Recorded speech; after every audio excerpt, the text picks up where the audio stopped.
Sephiroth from Final Fantasy VII is by far the series' most famous villain, which can make it hard to remember that he is actually the weakest final boss from any of the games. Final Fantasy has a reputation for epic final boss fights, with almost every game coming through in that regard. However, the final confrontation with Sephiroth is essentially effortless.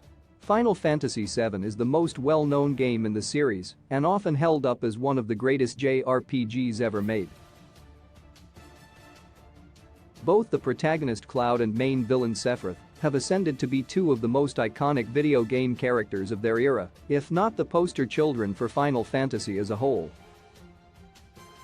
Cloud and Sephiroth have been prominent in spin-offs and have also made appearances in Kingdom Hearts as well as Super Smash Bros. Ultimate. With 7 Frank's Ever Crisis set to explore Sephiroth's origins, the silver-haired villain is clearly not ready to leave the spotlight anytime soon. At the end of Final Fantasy VII, Sephiroth takes on a final transformation known as Safer Sephiroth. Despite the title, Safer Sephiroth is one of the game's biggest challenges. With a massive HP pool and several high-powered attacks, he is a true test for the player's endgame party. Safer Sephiroth's difficulty is what one would expect for a fight at the end of the story. However, despite being the final battle that involves the full party, Safer Sephiroth is not the final boss fight.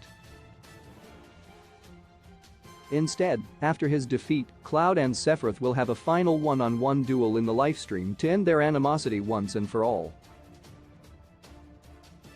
Considering how much Cloud and Sephiroth hate each other in 7 Franks, it's a fitting final showdown.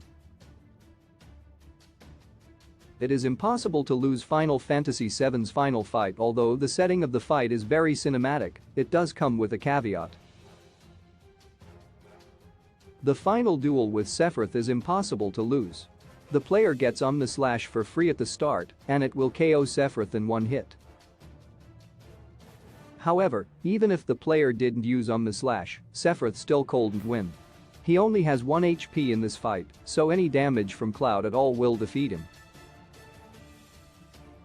Even if Sephiroth does manage to attack, his attack is coded to only bring Cloud to critical health, and it also causes Cloud to counterattack, defeating Sephiroth instantly.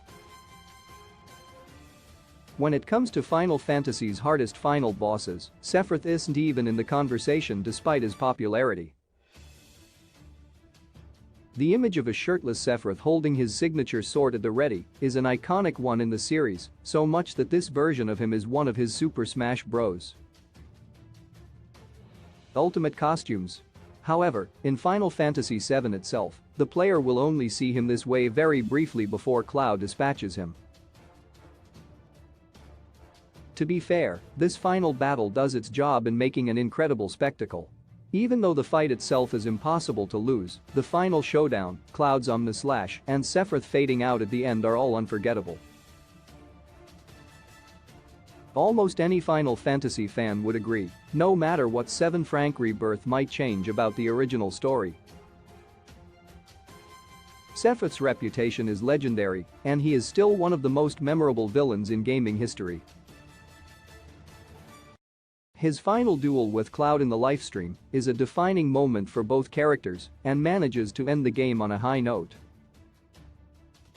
Even though Final Fantasy VII has one of the easiest final bosses ever, it's hard not to appreciate it for what it is.